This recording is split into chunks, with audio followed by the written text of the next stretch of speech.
His name was Mark Zuckerberg. He was a sophomore, and although Eduardo had spent a fair amount of time at various Epsilon Pi events with him, along with at least one pre-Punch Phoenix event that Eduardo could remember, he still barely knew the kid.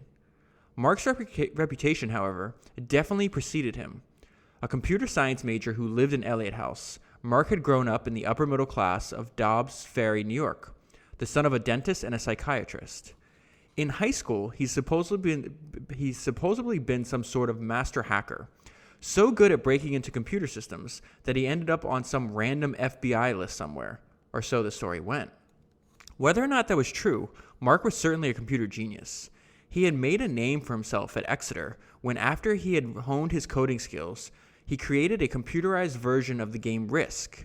He and a buddy had created a software program called Synapse, a plugin for MP3 players that allowed the players to learn, in quotes, a user's preferences and create tailored playlists based on that information. Mark had posted Synapse as a free download on the web, and almost immediately, major companies came calling, trying to buy Mark's creation. Rumor was Microsoft had offered Mark between $1 and $2 million to go work for them, and amazingly, Mark had turned them down. He followed Synapse up with a program he'd written at Harvard, something called Course Match, that allowed Harvard kids to see what classes other kids had signed up for. Eduardo had checked it out himself once or twice, trying to track down random hot girls he'd met in the dining hall, to little avail. But the program was good enough to get a pretty big following. Most of the campus appreciated Course Match, if not the kid who created it. Okay, so that was Eduardo's impressions of Mark when he first met him.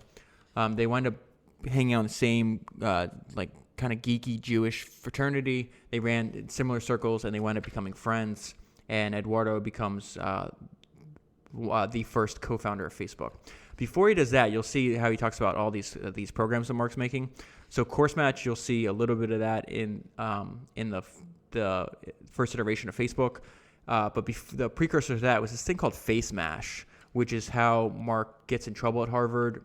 And we have a pretty good history of breakdown of how he's making this, because he was emailing and instant messaging with people. And so I'm going to read this part. It's called the Making of Face Mash.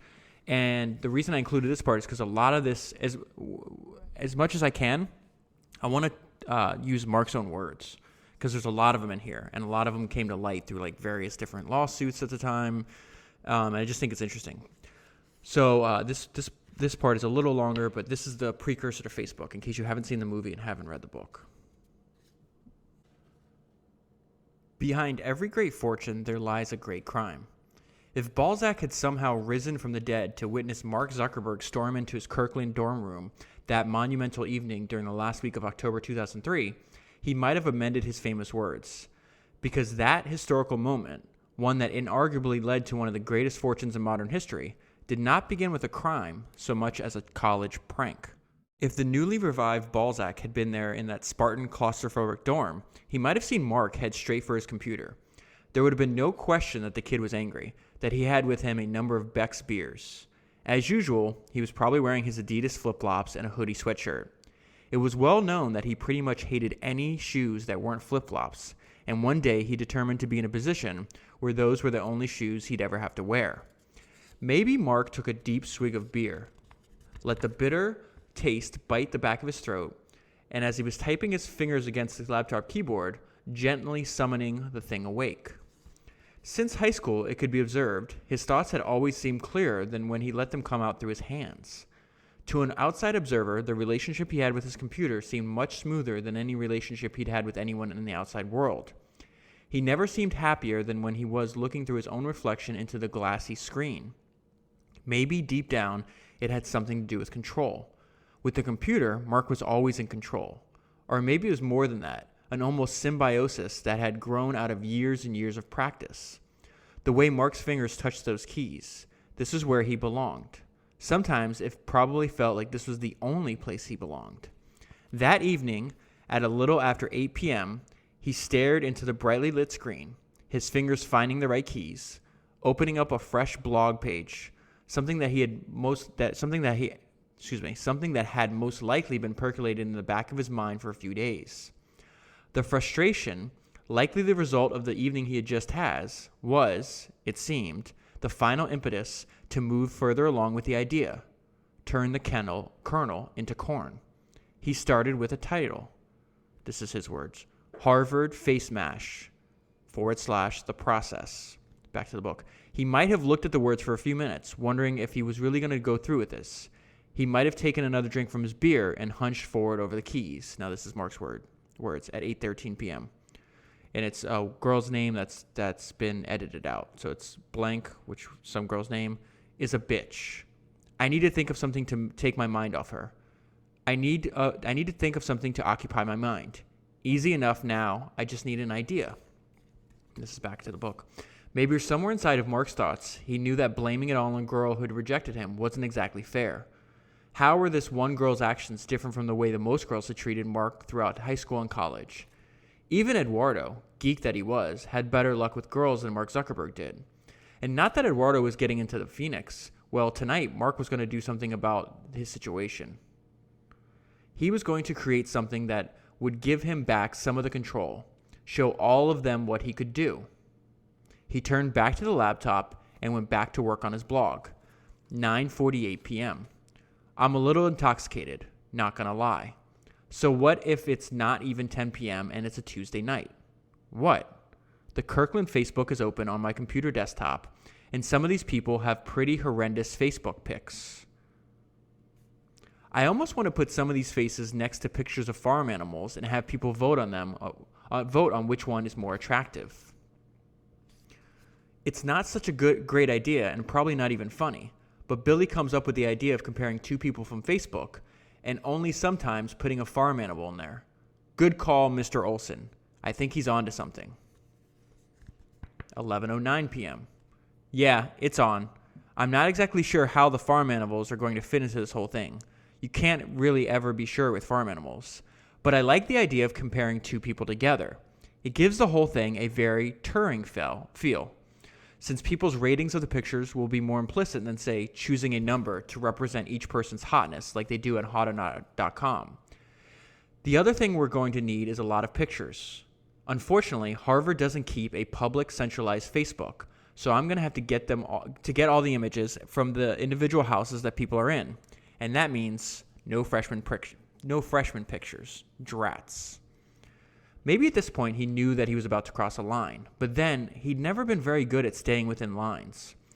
That was Eduardo's game, wearing a jacket and tie, joining the final club, playing along with everyone else in the sandbox. From Mark's history, it was obvious that he didn't like the sandbox. He seemed the type of kid who wanted to kick out all the sand. Very typical of many founders. So this is now back to Mark's blog. 12:58 a.m. Let the hacking begin. First on the list is Kirkland. They keep everything open and allow indexes in their Apache configuration, so a little magic is all that's necessary to download the entire Kirkland Facebook. Child's play. 1:03 a.m. Next on the list is Elliot. They are also open, but with no indexes in Apache. I can run an empty search and it returns all of the images in the database in a single page. Then I can save the page and Mozilla will save all the images for me. Excellent. Moving right along. 1:06 a.m.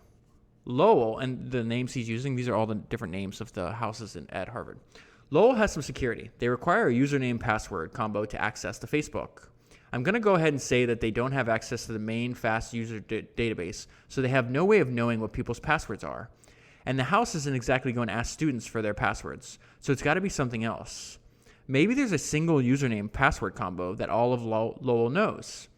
That seems a little hard to manage, since it would be impossible for the webmaster to tell Lowell residents how to figure out the username and password without giving them away completely.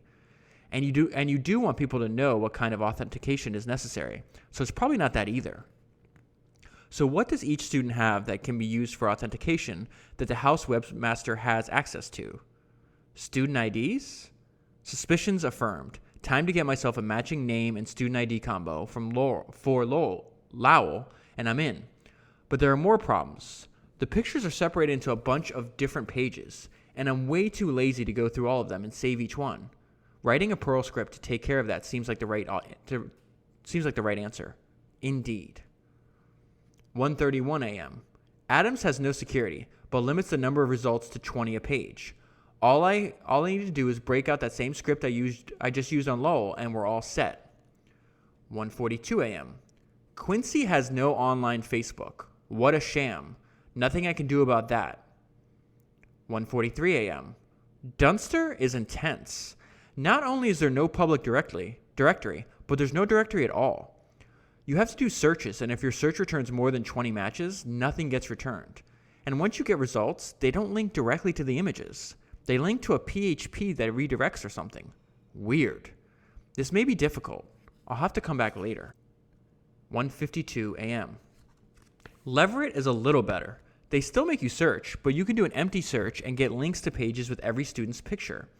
It's slightly obnoxious that they only let you view one picture at a time, and there's no way I'm going to go to 500 pages to download pics one at a time. So it's definitely necessary to break out Emacs and modify that Perl script. This time it's going to look at the directory and figure out what pages it needs to go to. Then it'll just go to all the pages it found links to and jack the images from them. It's taking a few tries to compile the script. Another Bex is in order. Mark was most likely wide awake now, deep into the process. He didn't care what time it was or how late it got. To guys like Mark, time was another weapon of the establishment, like alphabetical order. The great engineers and hackers, they didn't function under the same time constraints as everyone else. 2:08 a.m. Mather is basically the same as Leverett, except they break their directory down into classes. There aren't any freshmen in their Facebook. How weak. And on and on and on he went into the night. By 4 a.m., it seemed as though he had gone as far as he could go. He had downloaded thousands of photos from the house's databases. It was likely that there were a few houses that weren't accessible online from his James Bond-like lair in Kirkland House. You probably need an IP address from within those houses to get at them. But it was also likely that Mark knew how to do that, and it would just take a little legwork. In a few days, he could have everything he needed. Once he had all the data, he'd just have to write the algorithms, then the program itself. It would take a day, maybe 2 at the most. He was going to call the site facemash.com, and it was going to be beautiful. These are back to Mark's words. Perhaps Harvard will squelch it for legal reasons without realizing its value as a venture that could possibly be expanded to other schools, maybe even ones with good-looking people. But one thing is certain, and it's that I'm a jerk for making this site. He then spelled out the introduction that would greet everyone who went to the site when he finally launched it. Were we let in for our looks? No. Will we be judged on them? Yes. So he winds up being successfully downloading the rest of the pictures. He launches the website. Within a day, it becomes so popular, he shuts it down. He gets basically disciplined by Harvard for breaking into their systems, put on probation. They start covering it in the Harvard student newsletter called The Crimson, and that's where the Winklevoss twins, if you know the story, find his name. They ask him to do some work on a social network they're trying to develop based just on Harvard students. And throughout this whole process, he's taking all these experiences and coming up with the idea for Facebook. And so I want to go to the part where he first tells Eduardo, before he builds Facebook, what he's doing. I think I've come up with something, he started, and then he launched right into it. Over the past month, beginning right after the FaceMash incident, Mark had been developing an idea. It had really started with FaceMash itself, not the website per se, but the frenzied interest that Mark had witnessed firsthand. Simply put, people had reacted to the site in droves. It wasn't just that Mark had put up a picture of hot girls onto the internet. There were a million places people could go to see pictures of hot girls. But FaceMash had offered up pictures of girls whom the kids at Harvard knew, sometimes personally. The fact that so many had clicked onto the site and voted showed that there was real interest in checking out classmates in an informal online setting. Well, Mark wondered, if people wanted to go online and check out their friends, couldn't they build a website that offered exactly that? An online community of friends, of pictures, profiles, whatever, that you could click into, visit, browse around? A sort of social network, but one that was exclusive in that you had to know the people on the site to get into it. Kind of like in the real world, real social circles, but put online by the people in those social circles themselves. Unlike FaceMash, He wanted to create a website where people put up their own pictures, and not just pictures, but also profiles. Where they'd grown up, how old they were, what they were interested in, maybe the classes they were taking, what they were looking for online, friendship, love interests, whatever, and then he wanted to give people the ability to invite their friends to join. Punch them, in a way, and invite them into your online social circle. Punch them, meaning the process used to invite people into finals clubs at Harvard. I'm thinking we keep it simple and call it the Facebook, Mark said, and his eyes were positively on fire. Mark's idea wasn't really different. It was about moving your real social network onto the web. Okay, so there's Mark outlining the original idea for Facebook. I'm going to skip ahead by about 20 pages, and they cover the actual launch of Facebook. Mark had been working so hard, the hours must have blended together in one blur of pure programming. He had barely eaten, barely slept. It seemed like he had missed almost half of his classes and had probably been in real danger of screwing up his grade point average. In one class, called Art in the Time of Augustus, he had supposedly fallen so far behind that he'd almost forgotten about an exam that was going to be worth a large percentage of his overall grade. He had no time to study for the damn thing, so he reportedly figured out a unique way of dealing with the situation. He created a quick little website where he posted all of the artwork that was going to be on the exam and invited people in the class to comment, effectively creating an online crib sheet for the test. He'd essentially gotten the rest of the class to do the work for him, and he aced the exam, saving his grade. And now, sitting here in front of Mark's creation, it seemed like all the work had paid off. The website was pretty much done. They had registered the domain name, thefacebook.com, a couple of weeks ago on January 12th. They booked the servers, around $85 a month, from a company in upstate New York. They'd take care of any web traffic and maintenance. Mark had obviously learned his lesson from the face mash incident. I don't know why I can't say that word. I keep mispronouncing face mash. There we go. So let me start that sentence over. Mark had obviously learned his lesson from the face mash incident. He didn't need any more frozen laptops. The servers could handle a pretty large amount of traffic, so there wouldn't be any problems with the site freezing up. Even if the thing was as popular as Even if the thing was as popular as Face Mash had been, everything was in place. The Facebook.com was ready to roll. Let's do this. Mark pointed to his laptop, which was open on the desk next to his desktop computer. Eduardo moved beside him, hunching over the laptop keyboard, his sloped shoulders curved inward as he attacked the keys. He quickly opened his email address book and pointed to a bunch of names grouped together near the top. These guys are all members of the Phoenix. If we send it to them, it'll get spread around pretty fast. The Phoenix is a finals club at Harvard that Eduardo was asked to join, and it's known for being really social and having a lot of parties. Mark nodded. It had been Eduardo's idea to go to the Phoenix members first. They were the social stars on campus after all, and the Facebook was a social network. If these kids liked it and sent it on to their friends, it would spread pretty fast. And these Phoenix guys knew lots of girls. If Mark had simply tried to send it out to his own email list, it would bounce around the computer science department and the Jewish fraternity.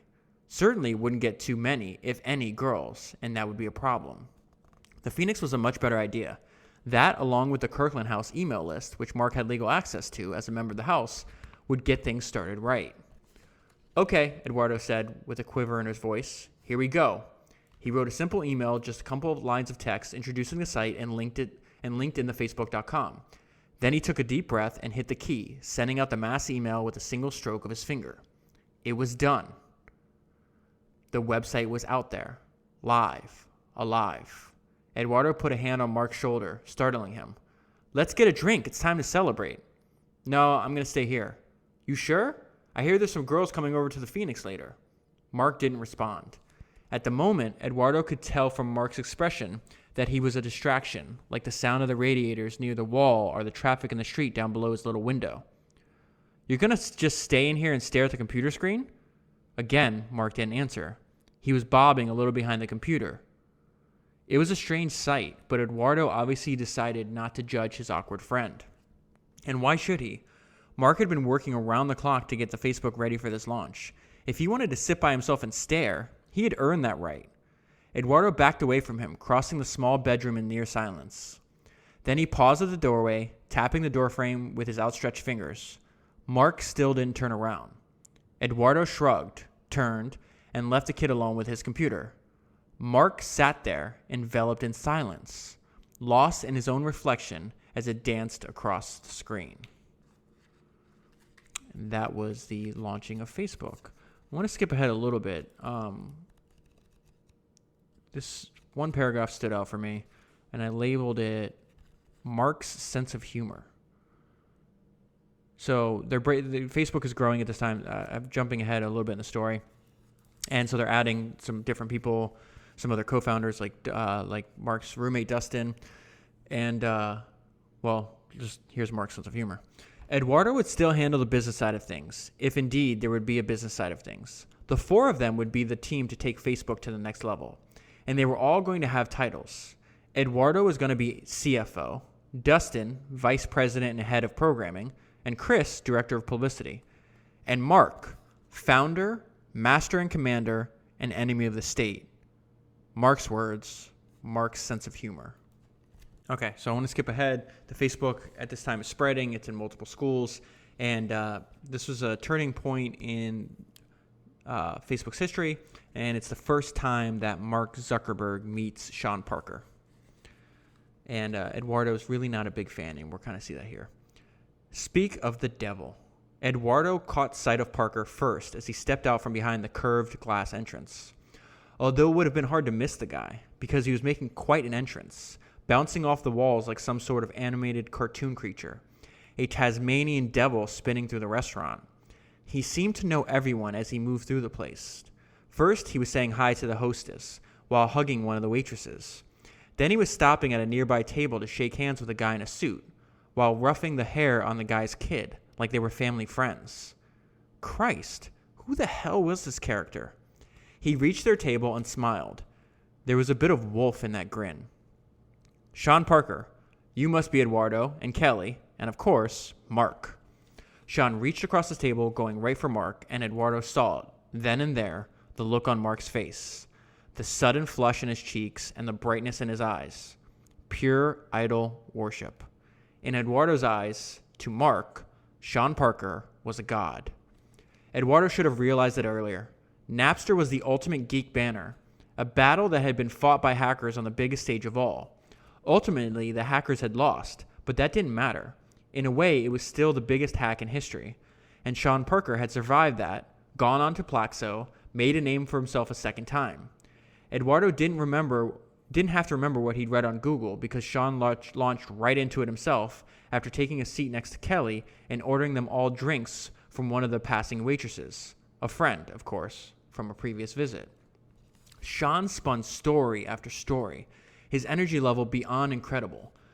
About Napster, the battles he had fought. About Plaxo, and the even uglier battles he had barely survived. He was completely open about everything. Life in Silicon Valley, parties at Stanford and down in LA, friends who had become billionaires, and others who were still searching for that big hit. He painted a really exciting picture of his world, and Eduardo could see Mark was eating it all up. He looked like he was about to run out of the restaurant and book a plane ticket straight to California. When Sean finally reached the last of his stories, for the moment, Eduardo assumed, he turned around, asking them about their most recent progress with the Facebook. Eduardo started to explain that they were now in 29 schools, but Sean turned right back to Mark, asking him about the strategies they were applying to get the different schools to sign up. Eduardo sat there, a little miffed, as Mark explained their strategy by way of an example. This is a really actually interesting story. He told the Baylor story, how the little Texan university had first refused to adopt the Facebook because the school had a social network of its own. So instead of attacking Baylor head-on, they made a list of the schools within 100-mile radius of it and had dropped the Facebook into those schools first. Pretty soon, all the kids at Baylor were seeing all their friends on the website, and they practically begged for the Facebook on their campus. Within days, the Baylor social website was history. Sean seemed really excited by this story. He then added to it by quoting something he'd read in the Stanford newspaper. And this is a direct quote from the Stanford Daily on March 5th. Classes are being skipped. Work is being ignored. Students are spending hours in front of the computer in utter fascination. The Facebook.com craze had swept through the campus. After that article had come out, 85% of Stanford had joined the Facebook within 24 hours. Mark seemed thrilled that Sean had been reading up on him, and Sean, for his part, seemed happy that Mark was a fan. They had an instant connection. There was no denying it. And as for Eduardo, well, Sean wasn't purposely ignoring Eduardo, but he definitely was paying a lot more attention to Mark. Maybe it was just the fact that they were both computer savvy, but then again, Sean didn't strike Mark as a computer geek. He was a geek for sure, but his geekiness seemed more chic, like he was just playing a geek on some primetime television show. It wasn't just the way he dressed or his amped up demeanor. It was the way he handled the room, not just their table. He was a showman, and he was damn good at what he did. The dinner went by pretty fast. After that, although it seemed like forever to Eduardo, who had almost applauded when Kelly finally got her ice cream. Once the Chinese takeout boxes were empty, Sean picked up the check, excused himself, and promised Mark that they'd be talking again soon. Then the whirling dervish was gone as quickly as he had appeared. Okay, so I put that part in there because you start to see right from the jump that Eduardo and Sean, or mainly from Eduardo's part, were not really clicking. The next two parts before we get to the entire, basically, main point of this book about how Eduardo was basically kicked out of the company. So let me jump into Mark takes a sabbatical from Harvard over the summer. He moves to California, saying he might come back for the fall semester. Facebook takes off. He doesn't come back. He's living in a rented house in Palo Alto. Sean needs a place to stay, so he crashes there and basically starts working as Mark's partner. Obviously, he becomes the first president of Facebook a little later on, and he helps with the raising the money and everything else. So we're just going to talk about the differences that start to appear between Mark and Eduardo. And there's just two sections that are both separated by about, 35 pages that I think are interesting. Mark Zuckerberg was living it. He had the drive, the stamina, and the ability. He was obviously a genius, but more than that, he had the strange, unique focus that was necessary to pull something like this off. Watching him program at 4 or 5 in the morning every morning, Sean had no doubt that Mark had the makings of one of the truly great success stories in the modern, revitalized Silicon Valley. But where was Eduardo? Or more accurately, was Eduardo Saverin even part of the equation anymore? Eduardo had seemed like a perfectly nice kid, and of course he'd been there in the beginning. He put up $1,000, according to Mark, to pay for the first servers. And it was his money at the moment that was financing the current operation. That gave him some weight. Sure, like any investor in a startup, but beyond that, Eduardo saw himself as a businessman. But what did that mean exactly? Silicon Valley wasn't about business. It was about an ongoing war. You had to do things out here to survive that weren't taught in any business class. Hell, Sean had never even gone to college. He started Napster while still in high school. Bill Gates had never graduated Harvard. None of the true success stories out here had gotten where they were by taking classes. They became successes by coming out here, sometimes with just a duffel bag on their back and a laptop in their hand. And Eduardo wasn't here. And as far as Sean could tell, he wasn't interested in being here. So all the Facebook employees at the time and the interns are out in California with Sean, and Eduardo's in New York trying to take an internship, and he's getting ready to go back to Harvard in the fall and selling advertising. So he's basically got 1 foot in, 1 foot out. And the next section I titled All or Not. And this is basically setting the ground for Eduardo to be kicked out. So at this time, Facebook took $500,000 from Peter Thiel, which was set up by Sean Parker. And they're reincorporating and becoming a corporation instead of an LLC. Reincorporating was necessary. Both Thiel and he had agreed. Facebook had to become a new entity, shredding its dorm room genesis and moving into a sort of New Testament status. They were going to have to reissue shares to represent the new setup, to include Thiel and, of course, Sean himself, who had been working as a partner to Mark since he'd moved into the house anyway, and to Dustin and to Chris. Dustin and Chris both went to California. Which left the question of Eduardo. Initially, Mark had decided, and Sean had agreed, Eduardo would still get his 30%. The intention was to include Eduardo and involve him as much as he wanted to be involved. But the new corporation would have different rules. It had to have different rules. There just wasn't any way to run a business without the ability to issue more shares, as was necessitated by the evolving situation. Going forward, people had to be given shares based on the amount of work any particular individual gave to the company. This wasn't some dorm room project anymore. This was a real company with a real investor. People had to be reimbursed People had to be reimbursed as if this was any other company, because otherwise it would be impossible to create a real valuation based on what Facebook achieved. Which meant that if Mark, Dustin, and Sean were doing all the work to make the company successful, they would get issued more shares. If Eduardo was in New York working on finding more advertising partners, he would get shares accordingly. But if he didn't produce, well, he would be diluted, just like anyone and everyone else. Hell, if they needed to raise more money in the future, they would all be diluted. From Sean's point of view, Eduardo had done a horrible thing. He threatened the very company during its most fragile stage. Mark didn't seem to hate Eduardo for it. What they're talking about here is Mark and Eduardo were getting into fights, so Eduardo froze the bank account because he feels like he wasn't being included on decisions anymore. So they wind up patching up at this point, but it looks like the damage is already done. Mark didn't have the capacity or the interest to hate anyone, but in Sean's view, Eduardo had shown where he stood. To Mark and Dustin and Sean, Facebook was everything. It was their lives. In fact, Mark had told Thiel in the meeting that he'd probably not ever return to Harvard when the summer ended. He was going to stay in California and continue the adventure. He'd take it month by month, but if Facebook kept progressing, he didn't envision returning to Harvard anytime soon. Like Bill Gates had said, if Microsoft didn't work out, he could always go back to Harvard. Sure, if Facebook didn't work out, Mark could always go back to school, but Sean doubted he ever would. He was going to continue his endless summer, and most likely Dustin would stay out in California as well. But Eduardo? Well, from what Sean knew of the kid, Eduardo would never quit school. He'd already proven that he wasn't going to give up everything else for Facebook. That simply wasn't who he was.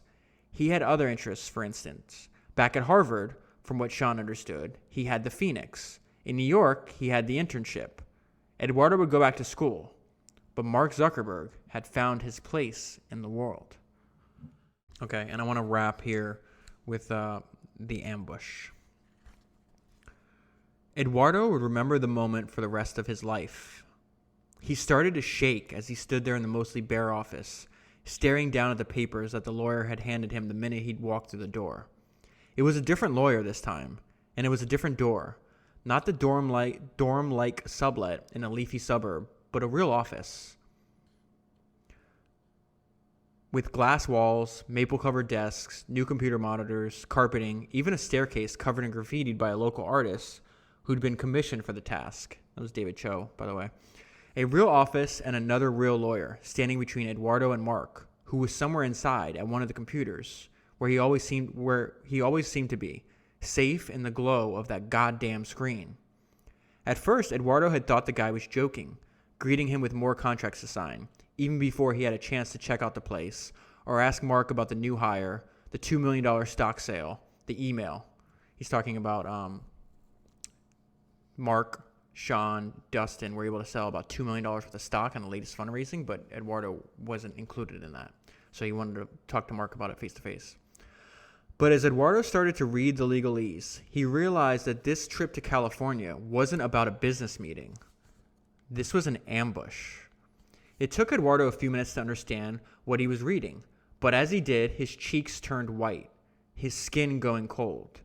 Then the full realization hit him like a gunshot to the chest, shattering him from the inside out, destroying a part of him that he knew he'd never get back. No amount of hyperbole, no adjectives, no words, nothing could describe what it felt like, because even though, deep down, he should have seen it coming, he should have known, God damn it, he should have seen the signs. He simply hadn't. He'd been so fucking blind, so fucking stupid. He simply hadn't expected it from Mark, from his friend, from the kid he'd met when they were two geeks in the underground Jewish fraternity trying to fit in at Harvard. They had their problems, and Mark had the ability to be pretty cold and pretty distant, but this was way beyond that. To Eduardo, this was a betrayal, pure and simple.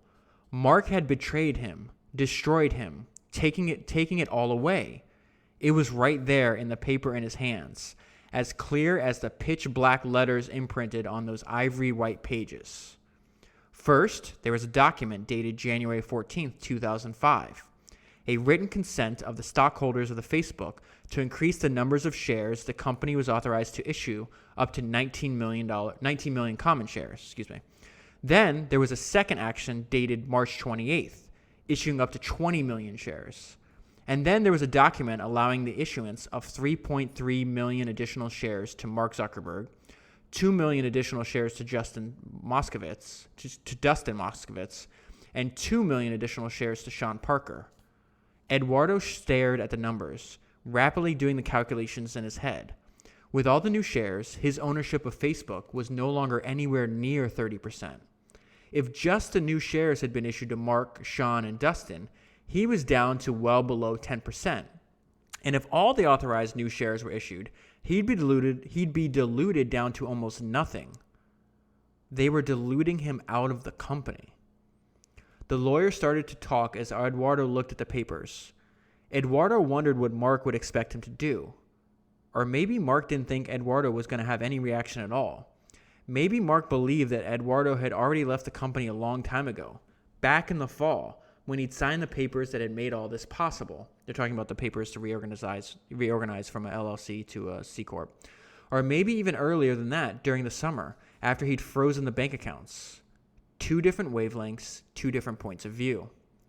The lawyer droned on, explaining that the new shares were necessary, that there were interested VCs who would need them, that Eduardo's signature was a formality, that the shares had already been authorized anyway, and that it was good and necessary for the company, that it was a decision that had already been made.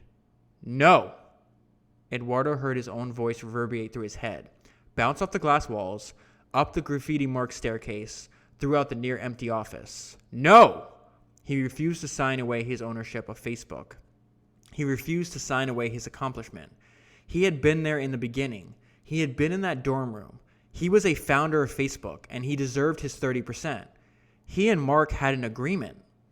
The lawyer's response was immediate. Eduardo was no longer a member of Facebook. He was no longer part of the management team, no longer an employee, no longer connected in any way. He would be expunged from the corporate history. To Mark Zuckerberg and Facebook, Eduardo Saverin no longer existed. Eduardo felt the walls closing in around him. He had to get out of there, back to Harvard, back to campus, back home. He could not believe what he was hearing. He could not believe the betrayal. But he had no choice, he was told. The decision had been made. He was told, made by Mark Zuckerberg, the founder and CEO, and by the new president of Facebook. Eduardo had one more thought as the horrible news washed over him. Who the hell was the new president of Facebook? When he thought about it, he realized he already knew the answer.